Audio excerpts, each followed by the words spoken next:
एक शांत दोपहर किसान रामदीन अपने खेतों में काम कर रहा था।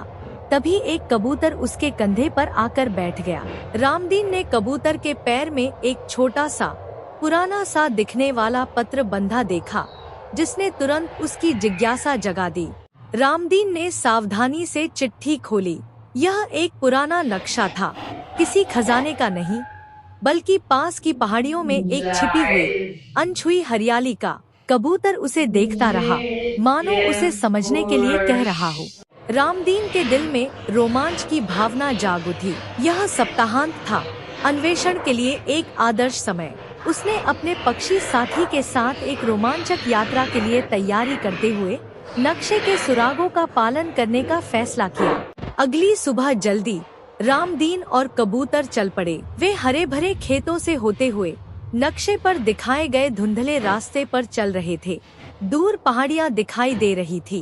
रास्ता कठिन होता गया, कांटेदार झाड़ियों और चट्टानी इलाके से होकर गुजरता था। कबूतर अक्सर आगे उड़ जाता, फिर वापस आकर यह सुनिश्चित करता कि रामदीन सही रास्ते पर है, एक सच्चा मार्गदर्शक। अंततः घंटों चलने के बाद वे जंगल के घने हिस्से में पहुँचे। हवा ठंडी थी और नक्शा बताता था कि वे अपने गंतव्य के बहुत करीब थे। एक रोमांचक प्रत्याशा हवा में भर गई थी। पत्तियों को हटाते हुए वे एक लुभावनी एकांत हरियाली में निकले। यह सोना या गहने नहीं थे, बल्कि एक प्राचीन जीवंत बगीचा था, जिसमें एक क्रिस्टल स्पष्ट झरना था जो समय से अछूता था।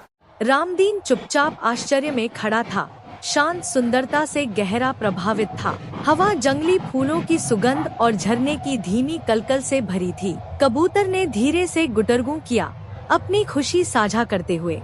तभी रामदीन समझा, कबूतर ने उसे भौतिक धन का नक्शा नहीं दिखाया था, बल्कि उससे कहीं बड़ा खजाना दिखाया था, प्रकृति के एक अनछुए हिस्से की शांति और आश्चर्य। जब वे घर लौट रहे थे, रामदीन का दिल सोने से नहीं, बल्कि एक समृद्ध अनुभव और कबूतर के साथ गहरे बंधन से भरा था। नैतिक शिक्षा: असली खजाना हमेशा सोना नहीं होता, बल्कि अक्सर रोमांच और दोस्ती से मिली अनुभव और अनसुनी सुंदरता होती है।